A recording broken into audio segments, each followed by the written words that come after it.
Listen, a lot of my financial advice to you guys, it's too outdated. And so we need to analyze what's going on the future of finances on TikTok. Starting with this kid. The main reason why people aren't millionaires, in my opinion, is because they're looking at money from the wrong angle. They're saying, how can I make $1 million a year? When they should be saying, how can I make $2,739 a day? If you think like that, every day you hit that goal, you'll hit the yearly goal. Follow if you agree. Main reason why people aren't millionaires, in my opinion. So wise. He took a calculator and divided by 365 and said the same thing. I plan on being heavily in debt in my entire retirement. I'm max funding a life insurance policy all the way until I'm 65 years old. I'm going to borrow against all of my money and spend it as extra tax-free income during retirement. As you can see, I'll be millions of dollars in debt. But this is a loan that I never have to repay because it's collateralized by the death benefit on my own policy. So when I pass away, this death benefit pays out and cancels out all the loans against my policy, allowing me to enjoy all this tax-free and still leave tax-free money behind to my family. You see, debt is tax-free, and if you know how to use it, it can be a very powerful financial tool. This is fraud. So much of TikTok financial advice is repackaging fraud, openly advocating for it, and not talking about the massive downside if you're caught or if it just doesn't work the way he says, or you're not given the policies that you're claiming are easy to get. If you have some way to commit financial fraud and get away with it, that does work. That's always worked. That's not just a new TikTok thing. That's forever. Speaking of insurance fraud, how about this guy?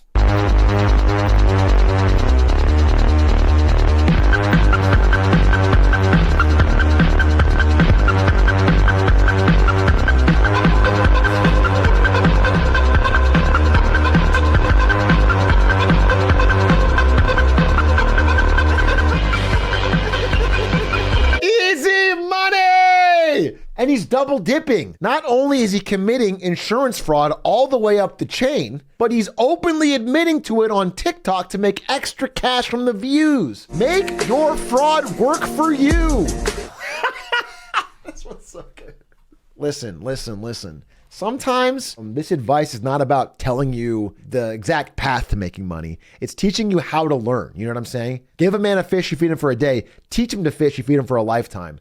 And this guy on TikTok is teaching you how to fish. I once walked into Nationwide and I booked an appointment with a mortgage broker. I've gone in there with a mortgage advisor who works for the bank. And I said, yeah, mate. I said, I need a mortgage. He said, well, what's your job? I said, don't have one. He just looked at me like, mate, are you for real? Are you really here to waste my time?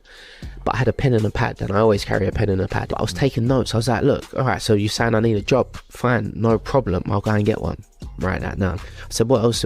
How can you help me get a mortgage? Since we're here, we might as well talk now because I've got an appointment with you. He said, I can only lend 5 times your salary. I said, no problem. Write a note, 5 times the salary. What else do I need? You know, so I've gone over, you need a solicitor, blah, blah, blah. I've gone over all of the steps. So now I've walked into that bank not knowing how to get not knowing how to get a mortgage, but I've been able to come out of the bank with my notes, knowing everything I need to get a mortgage. And these are things they don't teach you in school. So it was like I had to go out into the world and get rejection to then find out how I can be accepted. Every one of the things he listed is incredibly surface level and available on Google. He had to waste some guy's time at the bank for an hour while not having a job to get information that is like the first result. He took out a pen and a pad and wrote down how to get a mortgage. Step 1, get a job.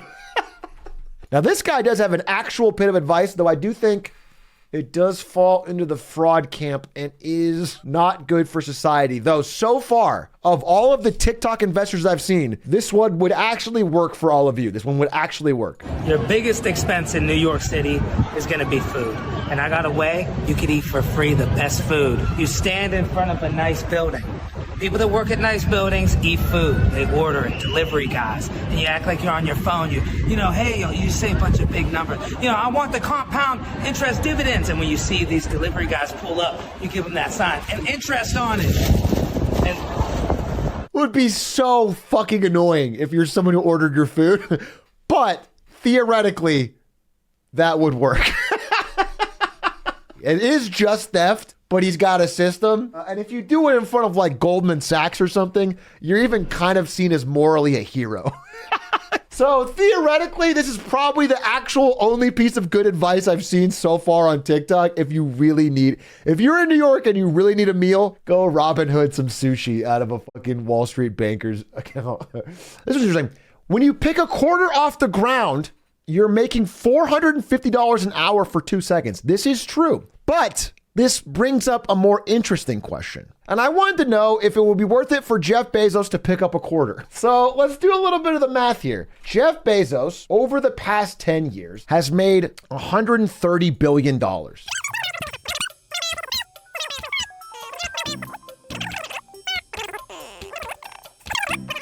basically $1.5 million an hour. How much would it have to be on the ground for it to be worth it for him to pick it up? So picking up $1 every 2 seconds for an entire hour is $1,800 an hour. So $1 is not worth it. What if it's $5? No, not even close. What if it's $100? No. So it is not worth it for Bezos to bend down and pick up $100 bills. If we invented an $800 bill, it would be worth it for Jeff Bezos to pick it up. If he sees a $700 bill on the ground, it is not worth his time. What do I do with this info? I guess you can feel free to drop your wallet on the ground near Jeff Bezos and you're certain he won't pick it up. Imagine he does. Imagine you do drop your wallet with like $8 in it and Jeff Bezos takes the time to bend down, pick it up and steal it. Yoink. Here's how you should and shouldn't buy a car, according to TikTok. You don't want to pay cash for a car. Okay. You definitely don't want to rent your car and lease it. Okay. And taking out a loan from somebody else's bank, you don't want to do that either. Pause, my lights are freaking out again. I'm being haunted, dude. Dude, what the fuck's going on? Wait, what the fuck is happening legitimately? Okay, my lights are flickering and my dogs are barking for no reason.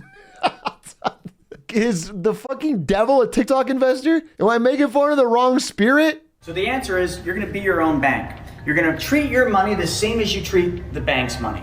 Okay. All you have to do is change one thing, and that one thing is where your money goes first. Don't put it in someone else's bank, put it in your bank. And once we put it in your bank, what we're going to do is we're going to take loans from your bank and we're going to buy the car.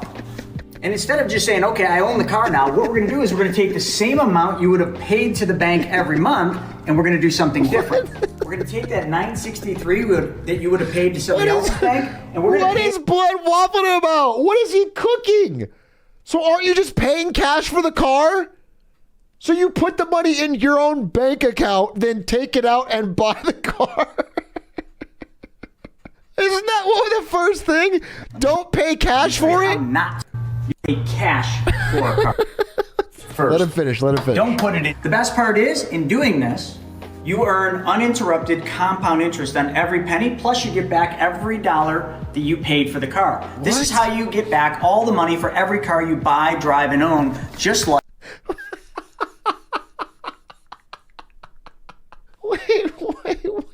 Wait. Am I understanding correctly that you said don't pay for the car in cash, but what you do is take the $46,000, pay for it in cash, and then over the time period that you would normally pay back a car, you pay yourself the monthly payment until you're back to $46,000, so it just double the... You're just paying interest to yourself until you get, but you still paid the full amount of the car, and now you're locking up your money that you're making month to month on.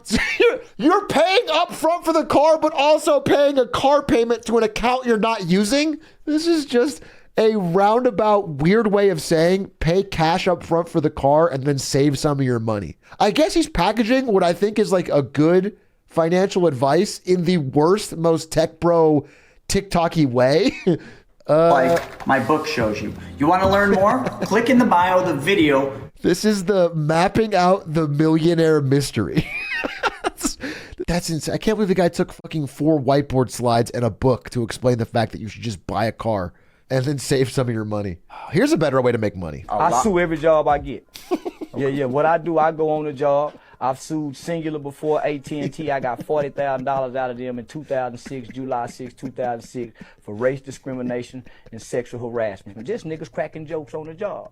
Right? So what I did, I went and learned employment rights. So what I do, I go find a job, because I know they got niggas go be violating safety violations. So I'm going to go complain about safety violations. I know some bitch-ass supervisor go get mad about me complaining and start retaliating against me. Then I'm going to make a call to OSHA and say, hey, they unsafe over here. And then I'm going to let them know, yeah, I'm the one called OSHA. And they go fuck with me. And then I'm going to make them pay me $10,000 for retaliation. I get them every time. I get them every goddamn time. I get the warehouse job. Man, I work for a gun distribution company. I got they motherfucking ass. Yeah, I'm a bad motherfucker with suing jobs. So I'm the slip and fall nigga. I'm talking about I got a 100% success rate in suing every job I done worked for, either through the EEOC or through OSHA. Unironically kind of based. Most employees are too scared. They're too scared to exercise their own rights. Like if he is joining companies that legitimately are violating safety regulations, then just pointing it out and then getting illegally retaliated against and then pointing that out and making money, all of his scheme would disappear if companies just followed the rules. He's like an auditor. Yeah, he's like an unpaid auditor, but he is getting paid. He's like doing what the government should be doing. He's a vigilante auditor. Oh, here's a, oh my God. Is this what I think it is? I think this video is a TikTok hustle bro saying that slaves work 24 hours a day, so you should too. Let's see if this guy is as insane as that sounds. All the hours they were awake for their entire lives. The rest of the world that had slaves, which is most of the world at some given point. I think like if they can do it, so can I. Slaves worked.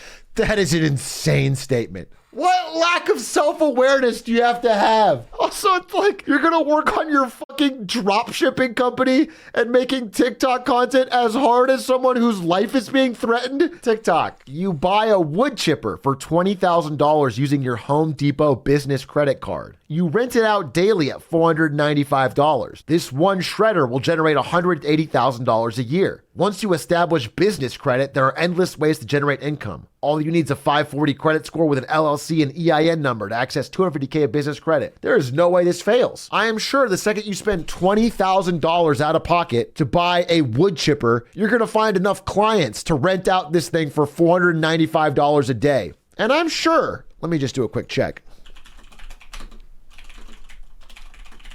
If I Google wood chipper rental, the first thing I get is you can already rent it from Home Depot. So I wonder, do you think maybe perhaps people might just rent it from Home Depot for less and not go from you, the person that spent $20,000 and doesn't have any reliability guarantee and has no way of getting it to them on time and also is not to repair it? Interesting. Good idea. Fucking good idea. Let's see what bro's onto here. Let me tell you why you're fucking broke. If you play fantasy football, quit. If you walk a dog, especially your girlfriend's dog, through the fucking neighborhood so you can pick his shit up, then you should find something else to do, and you might need to find a new fucking girlfriend. You mean to tell me you're gonna follow a 5-pound fucking dog around and pick his shit up? It's 9:30, motherfucker. You should have been at work 3 hours ago. It's fucking ridiculous. Don't do it, and you'll be way better off. Let me tell you why you're fucking... That's the advice. That's why people are broke. The fucking 20% of America in the bottom quintile of income is because they're all walking around picking up their girlfriend's dog's poop. That's why. broke. If you play fantasy football or fantasy football, it's those two things. Fuck, that makes so much sense. A day in the life of a TikTok investor. Let's see the lifestyle of people that are following these. 6 minutes in. Let's go. How much you made, no? $9,300. $100. 800 for the day. 770. A little 770. 25%. 25%. Who else made something good? Who else made something good? Little 1200. Little 1200. Okay. How you fucking do, you heard? Oh! Hey. Let's go! Back, baby. Another rack. Another rack. Another fucking rack. minutes in. If you guys don't know, this is how Warren Buffett makes his money. Warren Buffett lives in a house like this with other powerful traders. And they kind of go around like this talking about the fucking Jeff Bezos and talk about the racks they're making. This is making me depressed. Why are they so dumb?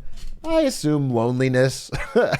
I assume if you're going to live in a house like this and gamble your money on unproven trading methods, you probably just want friends. Male loneliness is an epidemic right now, and it causes real problems. It actually is kind of sad, but it is funny in this case that they're trying to sell it on TikTok as like a lifestyle when this actually looks like hell. This looks like not good. Let's wrap this up pretty soon, I think, with some thoughts on time from renowned TikTok investor Evan Carmichael. My day is 6 a.m. to noon, and I'm not crazy. You're crazy for thinking it takes 24 hours, just like some dude in a cave did 300 years ago. My second day starts at noon and goes till 6 p.m. That's day 2. And then the next day is 6 p.m. to midnight. What I've done now is I have changed and manipulated time. I now get 21 days a week. Stack that up over a month, I'm gonna kick your butt. Stack it up over a year, you're toast. Stack it up over 5 years, my entire life is different than it would have been otherwise. Let me see if I truly understand this. Okay, 6 a.m. to noon, 6 hours. That's your day. My second day starts at noon and goes till 6 p.m. That's day 2. And then the next day is 6 p.m. to midnight. It sounds to me like you're just calling different parts of the day a full day. He said people were living in... Wait. Time, I now get 21 days a week, 300 years ago. I didn't even notice that. Some dude in a cave some did dude in a cave 300 years ago? 300? In the 1700s we were in caves? You know what? It's his time. It's his time. You have to multiply it by 6. He's time maxing. Stack it up over 5 years, my entire life is different than it would have been otherwise. I guarantee that if you follow this system for 5 years, your entire life is different than it would have been otherwise. On that, I am 100% certain you are correct, sir. And for that, I give you an applause. Is there anything else? Oh, brother. Would you rather have an 850 credit score, make 4K a week for the rest of your life, or $2 million cash right now? What? That's a no-brainer, bro. Get the 850 credit score. Money is limitless when you know how to play this credit game, yo. Stop playing around, y'all. What you gonna do with 850 though? Bro, I'm gonna run it up from the back. I'm gonna hit the Navy Fed. I'm gonna hit the Truist Bank. I'm gonna hit the Alley Carver. I'm gonna hit the Alliant. All these different banks. But you got an 850 credit score. There's no limit to the amount of money you could get, bro. Information changes that situation. Let's get it. Hey, man, let's run a play. Would you rather? Let's run a play. Let's get it, dude. There's no limit to the amount of debt you can take on that you do have to pay back. You could almost get $2 million, dude. With the 850 credit score, you could probably take out $2 million from a bank that you have to then pay back. I mean, I think it's a no-brainer. Take the $2 million. But if you're not confident that you would handle a lump sum well, I think the 4K a week is a good option. I think the worst option is to get a 850. If you have $2 million cash, you can also just pay all your debts, establish a good credit history, and get an 850 credit score. Like if you have $2 million cash, you will have an 850 credit score in no time. Why would you give it up for a score so you can take on massive debts that will ruin your life? Let's get it though. I didn't understand. He's got a fucking hustle mindset, dude. Information changes that situation. Let's get it. Let's get it. Information changes that situation. Fucking true. I'll end on one more, and this is how to go from church missionary to $6.5 million net worth. Live in his parents' basement. Started his first job. Realized I'm not made for a job. Okay. Let's keep saving and buy property. Bought our first fourplex for $380,000. Okay. Where'd you get the $380,000 working 1 year of a job with no... They never gloss on it. There's no parents involved. Where was the steps here? Where you just got the $380K. But okay. Where are you buying a twoplex for $115K? Started Airbnb. Okay.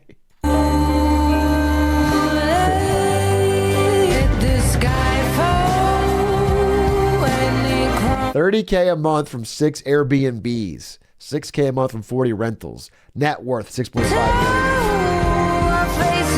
And he could do it again in 12 to 16 months if you just join his free Airbnb workshop.